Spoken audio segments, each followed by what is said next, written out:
조인섭 변호사의 상담소.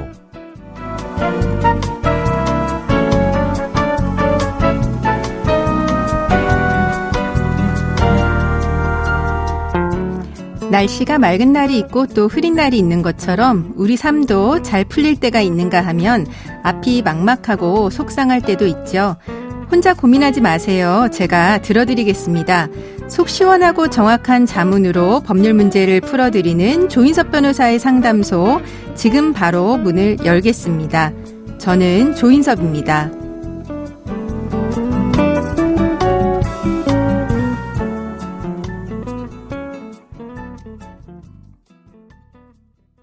고민이 있을 땐 언제든 문을 두드려 주세요. 당신을 위한 로하우스 조담소, 조윤영 변호사와 함께합니다. 안녕하세요. 안녕하세요. 법무법인 신세계로의 조윤용 변호사입니다. 네, 오늘은 어떤 고민이 기다리고 있는지 먼저 사연부터 알아보겠습니다.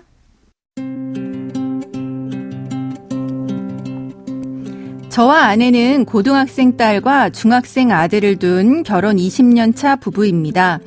직장 때문에 주말 부부로 살아온 지 오래됐는데요. 우연히 아내가 저의 외도 사실을 알게 됐습니다. 상처받은 아내의 표정을 보니 너무 미안하고 가슴이 아프더군요. 그래서 관계를 정리하겠다고 약속을 했습니다.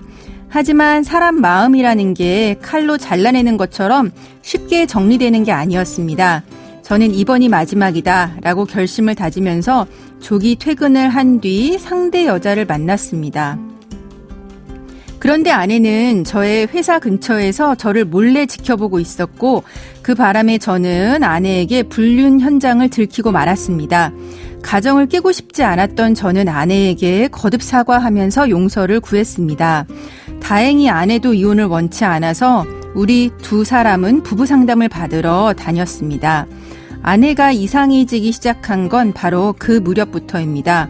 저를 일거수일투족 감시했고 휴가 기간 동안 제 직장에도 찾아와서 하루 종일 기다리는가 하면 멀쩡히 이야기하다가도 갑자기 제 팔을 물어뜯는 등 폭력을 저질렀습니다.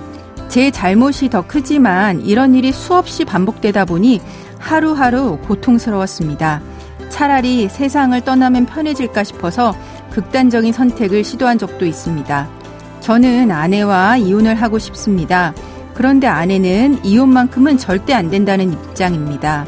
이 모든 원인이 저한테 있다는 걸 잘 압니다. 하지만 이렇게는 살 수 없습니다. 어떻게 하면 좋을까요?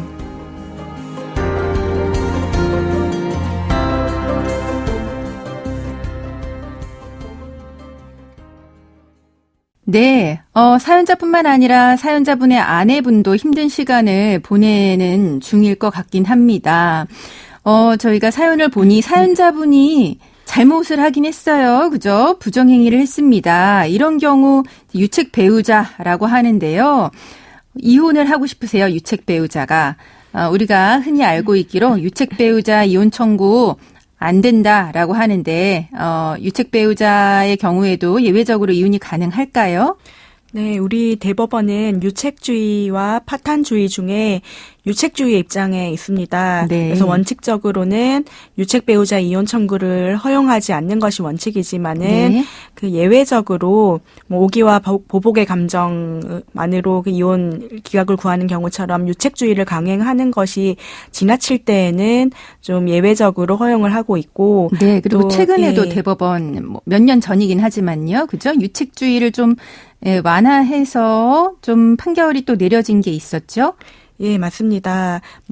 그 대법원이 당시에 예외적 허용 사유로 제시하는 기준으로 상대방 배우자도 혼인을 계속할 의사가 실질적으로 없어서 축출 이혼의 염려가 없는 경우 또는 이혼을 청구하는 배우자의 유책성을 상쇄할 정도로 충분히 보호와 배려가 이루어졌던 경우 또는 세월의 경과가 많아서 이제 유책 배우자 유책성도 약해지고 상대방 배우자가 받은 고통도 현저히 약화됐을 경우 등 혼인 생활의 파탄에 대한 유책성이 이혼 청구를 배척해야 할 정도로 남아있지 않는 특별한 사정이 있는 경우에는 예외적으로 유책 배우자 이혼 청구를 허용할 수 있다고 열어두었습니다. 그러니까 쉽게 말하자면 상대방도 혼인 생활 기속할 생각도 없고 또 이미 유책성 상쇄할 정도로 뭐 재산이나 이런 부분이 많이 배려가 됐고 또 시간도 많이 지났다 이런 경우에는 이제 유책 배우자라고 하더라도 이혼이 가능하다는 대법원 판결이 몇 년 전에 있었죠. 그러면은 이 사연자분은 아내분이 폭력을 행사하고 또 괴롭혔다고 하고 있습니다. 그렇다면 이 사연자분은 유책 배우자이긴 하지만 이혼을 청구할 수 있는 경우에 해당할까요? 네, 원칙적으로는 허용되지 않는다고 하지만은 뭐 예외적인 경우에는 이혼 청구가 인정이 될 수 있을 것으로도 보입니다. 네. 사연의 경우에는 상대방이 상대방이 아니라 사연자님이 외도를 한 유책이 있기는 하지만은 그 상대방 역시 뭐 부정행위를 이유로 지나친 집착을 보이고 폭언과 폭행, 감시 등 부적절한 방식으로 대응한 면이 있어 보이는데요. 네. 이렇다면은 혼인 생활이 실질적으로 파탄이 되었음에도 그 상대방께서 보복과 오기의 감정으로 너무 이혼을 거부하는 측면이 있어 보여서 이러한 사정들을 잘 소명한다면은 이혼 청구가 받아들여질 가능성이 좀 있어 보입니다. 네, 그러니까 상대방도 잘 살 생각은 이제 없고 오히려 폭력 이런 거 행사하면서 오기나 보복적 감정으로 이혼을 안 해주고 있는 걸로 보여진다는 거지요.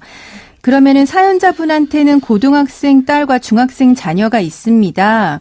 지금 사연자분 말씀 보면은 이제 아이를 또 키우고 싶어 하시는 것 같아요. 유책 배우자도 양육자로 지정을 받을 수 있을까요? 예, 이런 부분 많이 상담해 오시는데요.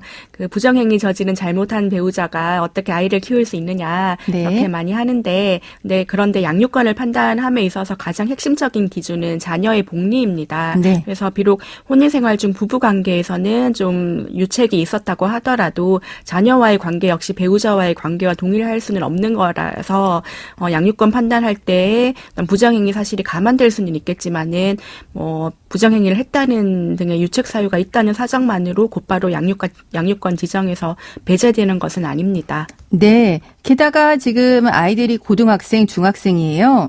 가사소송법에 보면은 만 13세 이상 아이들의 의사를 또 반영해 주고 있는데 그 아이들이 만약에 이제 사연자분 아버지랑 같이 살겠다라고 하면 유책 배우자여도 양육자로 지정이 될 수도 있는 거겠죠? 네. 네. 그리고 또 사연자분의 경우 부부 쌍방으로 혼인 파탄이 됐지만 사연자분이 외도를 했어요.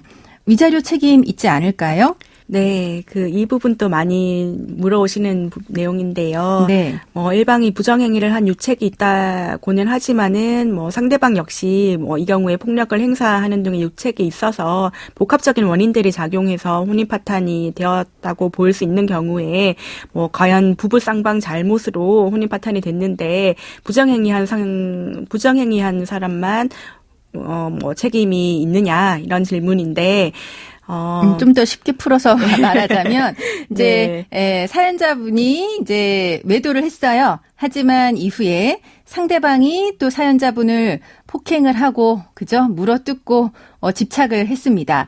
양쪽이 다 책임이 동등한 거 아니냐, 이랬을 때, 그죠? 예, 그런데 배우자 있는 자가 어떤 부정행위를 했고, 혹은 또 상간자 입장에서도 배우자 있는 자와의 부정행위를 했다면은 그 가정의 혼인관계 파탄에 이르게 된 것이 정말 부정행위가 중요한 요인이 되었을 것은 분명하고, 또 상간자 입장에서 본다면은 상대방이 기혼자임을 알면서도 부정행위를 한 것이 사실이므로 배우자나 상간자의 위자료 책임이 부인되기는 어려울 것으로 보입니다.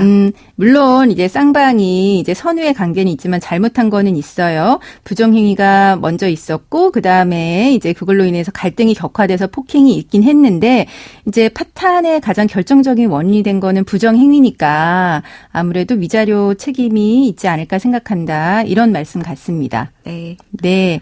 그러면은 사연자분의 상담 내용을 정리를 해보자면 원칙적으로는 사연자분이 외도를 했기 때문에 유책 배우자는 맞습니다. 하지만 또 배우자가 폭언과 폭행 감시를 하면서 사연자분에게 고통을 줬고 이미 혼인 생활이 실질적으로 파탄됐다라고 하는 사정을 소명을 한다면 이혼 청구가 받아들여질 가능성이 크다고 했고요. 또 유책 배우자라고 할지라도 양육권을 판단하는 핵심적인 기준은 자녀의 복리이기 때문에 유책 배우자라고 꼭 양육권에서 배제되는 것은 아니라고 이야기해 주셨습니다. 그리고 혼인관계가 파탄에 이르게 된 요인은 사연자분의 외도이기 때문에 만약에 이제 위자료 청구 소송이 진행이 된다면 위자료 책임에서는 좀 벗어나기 어려울 것이라고 정리해 주셨습니다. 네, 지금까지 조윤영 변호사와 함께했습니다. 감사합니다. 감사합니다.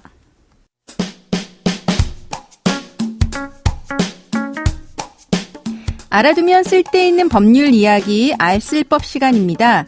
최근 여러 온라인 커뮤니티에 올라온 우리 아파트 엘리베이터에 붙여놓은 글이라는 제목의 게시글이 누리꾼들의 시선을 끌고 있습니다. 아이가 선천성 질병으로 어려운 수술을 받고 집에 돌아왔으니 한 달 만이라도 실내 흡연을 삼가해달라는 내용인데요. 공동주택에서의 실내 흡연과 층간 냄새는 주민들 간의 갈등 문제가 되고 있습니다. 이를 관리하고 조정할 방법 없을까요?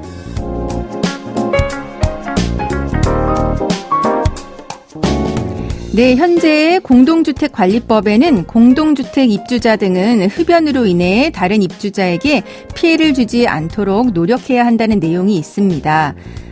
따라서 만일 이런 흡연으로 인한 피해가 발생한 경우에는 관리사무실을 통한 원만한 해결 방법을 먼저 찾아보고 그게 안 되는 경우에는 아파트 단지에 공동주택관리법에 의해서 설치된 위원회에 정식으로 피해 사실 해결을 요청해 볼 수 있습니다.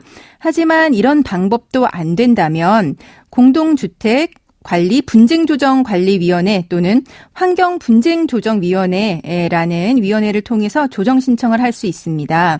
이런 위원회에서 합의가 된다면 재판상 화해와 동일한 효력이 발생하니 강제력이 생깁니다.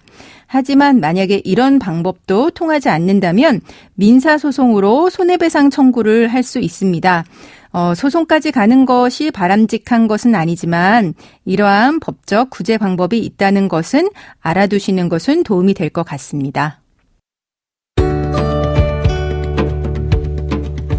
조인섭 변호사의 상담소, 조담소는 언제나 당신과 함께합니다. 안녕 바다에 별빛이 내린다 끝곡으로 들려드리면서 저는 이만 인사드립니다. 지금까지 로이어 조인섭이었습니다.